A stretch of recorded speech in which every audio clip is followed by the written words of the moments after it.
Sir ఈరోజు చూసుకున్నట్టయితే ఎన్నికల నేపథ్యంలో అంటే ప్రచారానికి సంబంధించి కర్నూలు ప్రాంతంలో తరచుగా గొడవలు జరుగుతున్నటువంటి పరిస్థితి మనకు తెలిసిన విషయమే. ఆ నేపథ్యంలోనే ఈరోజు కర్నూలు మంత్రాలయం నియోజకవర్గానికి సంబంధించి తిక్కారెడ్డి టీడీపీ పార్టీ అభ్యర్థి ఎవరు అంటున్నారో బాలనారెడ్డి మధ్య ఘర్షణ చోటు చేసుకుంది. ఎందుకు సార్ ఇట్లాంటి అంటే ప్రచారం ఆ ప్రాంతంలోకి ప్రచారానికి రాకూడదనేటువంటి నిబంధన అనేది ఎందుకుంటే ప్రజాస్వామ్యంలో ఎవరైనా ప్రచారం చేసుకోవచ్చు కదా, ఎందుకు ఇలాంటి జరుగుతుంటాయి అనుకోవచ్చు మనం అసలు? ఒకటండి, ఈ లోకల్గా ఉన్న కార్యకర్తలు కావచ్చు, చిన్న చిన్న లీడర్లు ఎవరైతే ఉన్నారో ఫస్ట్ ప్రజాస్వామ్యాన్ని వాళ్ళు గౌరవించాలి. ప్రచారం ఎవరైనా చేసుకొని నువ్వు ప్రజల్లో మంచి పేరుంటే నువ్వు గెలుస్తావు, మంచి పేరు లేకపోతే ఓడిపోతావు.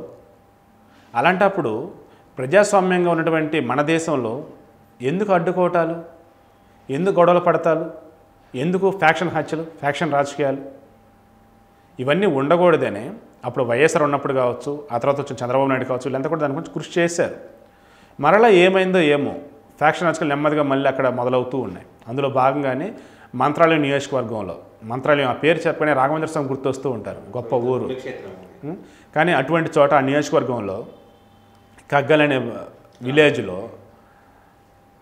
తిక్కారెడ్డి టీడీపీ అతను, బాలనారెడ్డి వైసీపీ అతను, వాళ్ళు ఏకంగా టీడీపీ జెండా ఏదో తీసేశారని చెప్పేసి ప్రచారం కూడా రానికుండా అడ్డుకున్నారని చెప్పేసి వీళ్ళు హడావుడి చేయటం, దాంతో బాలనారెడ్డి గన్మెన్లు కావచ్చు, లేదంటే అక్కడ ఉన్న పోలీసులు కావచ్చు అడ్డుకోవటం, ఇవన్నీ జరుగుతూ ఇంకా ఒకళ్ళ మీద ఒకళ్ళు ఏ రకంగా అంటే గొడవలు.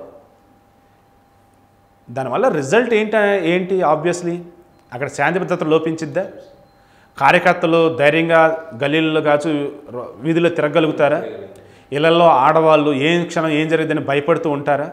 ఇన్ని జరుగుతూ ఉన్నప్పుడు ఇవేమీ ఆలోచించకుండా పదవి కావాలా, అధికారం కావాలా, ఎమ్మెల్యే గెలవాలా, ఇదే ఆలోచిస్తూ ఉంటారా? ఇంకా మిగతా వాళ్ళు ఏమైపోయినా పర్లేదా? బాలనారెడ్డి అదేవిధంగా ఈ తిక్కారెడ్డి ఇద్దరు పొడుచుకున్నారా, ఇద్దరు ఒకళ్ళని కాల్చుకున్నారా? కాదుగా. ఈరోజు ఈ గొడవ జరిగింది, ఆటోమేటిక్గా వెనకాల రాళ్ళు రూపుకునేది ఎవరు, కత్తులు నూరుకునేది ఎవరు, కక్షలు కార్పణ్యాలు పెంచుకునేది ఎవరు? కార్యకర్తలు వాళ్ళే కదా. నష్టం ఎవరికి? వాళ్ళకే కదా. ఇవేం ఎందుకు ఆలోచించట్లేదు? ఇవన్నీ ఆలోచించాలి వాళ్ళని చెప్పేసి ఫ్యాక్షన్ రాజకీయాలు కావచ్చు, ఫ్యాక్షన్ హత్యలు కావచ్చు, ఇవేమీ లేకుండా చేయాలని ఎన్టీఆర్ కావచ్చు, వైఎస్ఆర్ గారు కావచ్చు, చంద్రబాబు నాయుడు వీళ్ళంతా కూడా పోరాడుతూ ఉన్నారు. అయినా సరే ఈరోజు ఇంకా రిజల్ట్ రాలేదు అంటే ఆ లోకల్ ఉన్నటువంటి కార్యకర్తలు ఆలోచించుకోవాలా, వాళ్ళకి ఏం కావాలి, అసలు ఏంటి అని చెప్పి ఆలోచించుకోవాలి. వాళ్ళు కనుక ఆలోచించుకోగలిగితే మార్పు అనేది వచ్చిద్దండి. వాళ్ళు ఆలోచించుకోకుండా వాళ్ళ నాయకులు ఏది చెప్తే దాన్ని తగ్గడం వీళ్ళు కనుక ముందుకు కనుక వెళ్తూ ఉంటే ఎవరూ మార్చలేరు. అదేవిధంగా శాంతి భద్రత మీద ఖచ్చితంగా అక్కడ అమలు చేసి తీరాలి అంటే పోలీసులకు ఫుల్ పవర్స్ ఇవ్వాలి. ఎవరైతే గొడవలు లేపాలని చూస్తూ ఉన్నారో, ఎవరైతే ముందు కాలు దువ్వారో, ఎవరైతే ముందు కాల్పులు జరిపారో వాళ్ళని ఖచ్చితంగా అదుపులోకి తీసుకోవాలి, వాళ్ళకి శిక్ష పడేలాగా చేయాలి.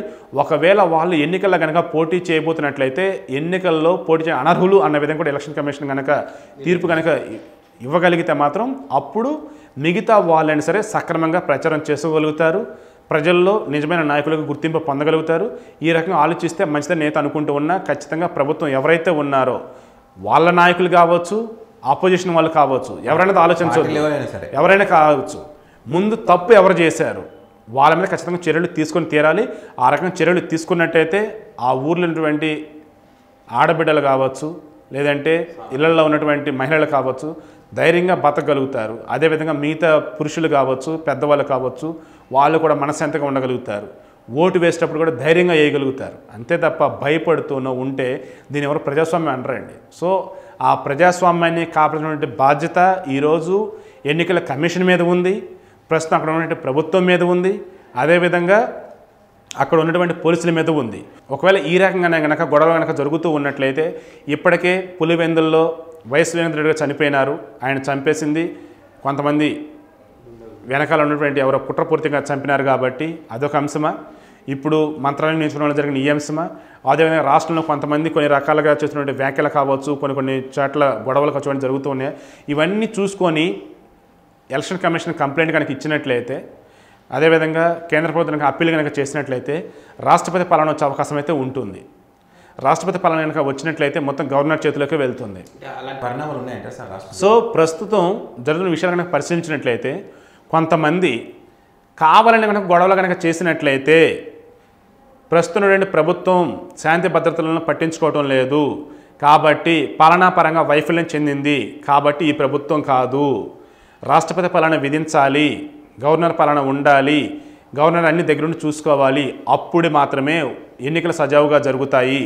ఎక్కడ కూడా ఏమిటంటే అవతావకలు పాల్పడే అవకాశం ఉండదు, ఎన్నికల్లో డబ్బు మద్యం పంచే అవకాశం ఉండదు, ఎన్నికలు సజావుగా జరుగుతాయి అని చెప్పి కనుక ఆ రకంగా అనుకోని కనుక అయినట్లయితే ఈ రకం జరుగుతున్నాయి అని అనుకోవాలి.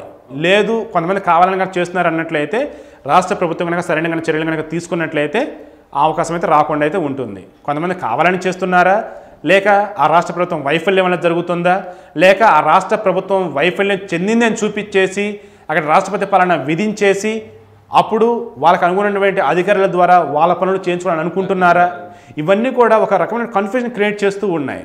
సో ఒక క్లారిటీ రావాలంటే ఈరోజు మంత్రాల నియోజకవర్గంలో ఎక్కడైతే గొడవలు జరిగినాయో ఆ గొడవలకు బాధ్యులు ఎవరైతే అయినారో టీడీపీలు కావచ్చు, వైసీపీలు కావచ్చు, వేరే వాళ్ళు కావచ్చు, లేదంటే ఎవరైనా అల్లరిమోకలు కావచ్చు, వాళ్ళని అదుపులోకి తీసుకొని సరైన చర్యలు కనుక తీసుకున్నట్లయితే మాత్రమే అక్కడ శాంతి భద్రతలు సవ్యంగా ఉంటాయి, రాష్ట్రపతి పాలన రావాల్సిన అవసరం ఉండదు, ప్రస్తుత ప్రభుత్వం గొప్పగా ఉంది, ఎన్నికలు బాగా జరిపింది ఒక నమ్మకం కూడా కలిగించిందని నేను అనుకుంటూ ఉన్నా. వీళ్ళు చేసే పనిలో ఇప్పుడు తిక్కారెడ్డికి బుల్లెట్ గాయాలు దిగినాయి సార్, ఆయన ప్రాణాపాయం తప్పింది ఈరోజు ఆయనకు. అల్లరమొకలు చేసినాయా, లేదంటే ఈ వైసీపీ తరఫున బాలరాజరెడ్డి బంధువులు ఎవరైతే వాళ్ళు చేశారా, ఇవన్నీ తెలియాలి అక్కడ అంటుంది అదే.